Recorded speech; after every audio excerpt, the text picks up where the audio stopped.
De la houle en légère baisse et du vent onshore qui se calme un petit peu en cette fin d'après-midi sur la Canoro. Bonjour à toutes et à tous. On a un temps qui est variable, une température extérieure à 23, une température de l'eau à 19-20, elle est très bonne.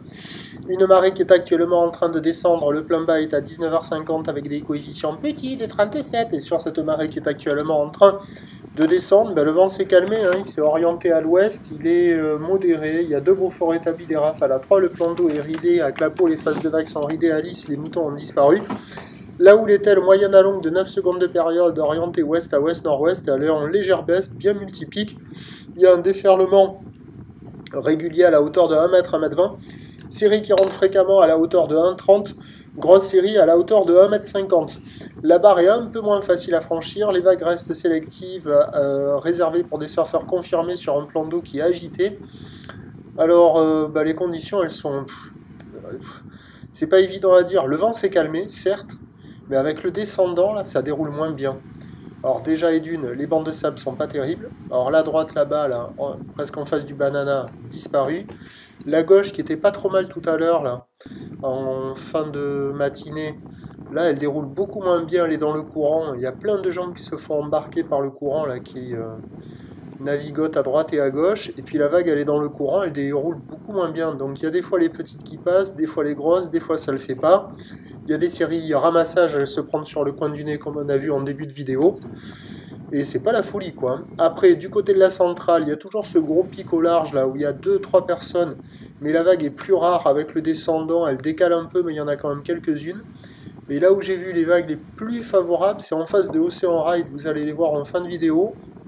Il y a un pic un peu aléatoire avec une zone de déferlement qui est complètement imprécise en sortie de baïne entre la gauche et la droite, mais des fois là, ça tombe plutôt pas mal et il y a de longues droites qui déroulent et c'est là où j'ai vu les phases de vagues les plus propres. Il y a 2-3 personnes, il y a le team Océan Ride et il y a quelques vagues là-bas, c'est un peu mieux qu'ailleurs il me semble, mais c'est très aléatoire, hein. Bref, même si le vent s'est calmé, les conditions elles sont pas vraiment en amélioration, c'est pareil, ça vaut toujours 1 sur 5. Vous voyez, c'est pas terrible quoi. Les bancs de sable ils sont pas géniaux. Là on voit la centrale qui, par moment, je pense que quand ça sera offshore et tout, là, il doit y avoir des jolies vagues. Mais là, agité, c'est pas calé. Et puis là, à la gauche, en face du banana, elle est aléatoire. Les surfeurs, ils galèrent, quoi. Ils rament, ils prennent des bouts, ils ont rarement des belles vagues ou des vagues assez longues. Bref, c'est pas calé, hein. Alors pour la fin de journée, ça va s'améliorer un petit peu parce que le vent va se calmer. La houle va continuer de baisser, la boue Arcachon-Gascogne est sur une tendance à la baisse dans les 1 m 80 et 7 secondes.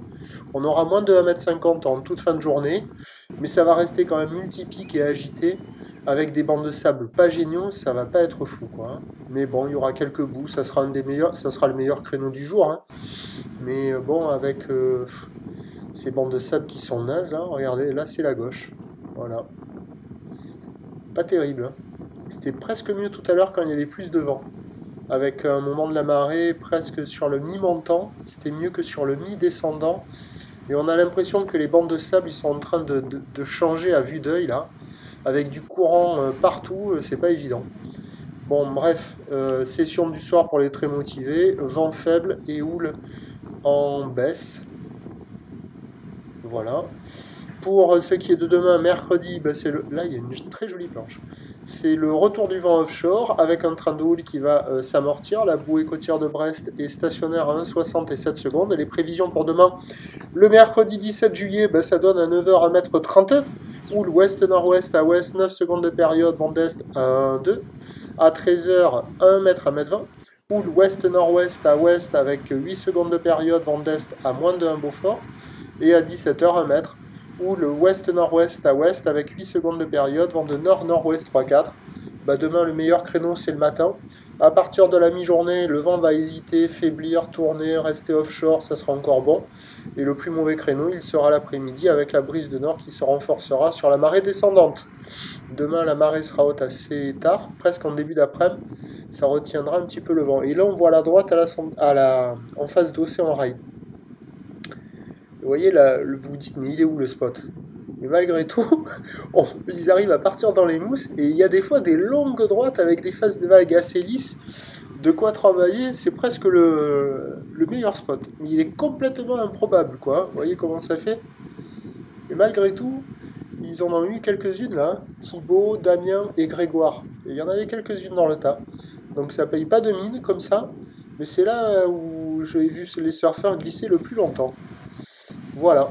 Allez, bonne soirée, bonne nuit, rendez-vous demain matin avec l'offshore et on va voir à quoi ressemblent ces bancs de sable. Tchou!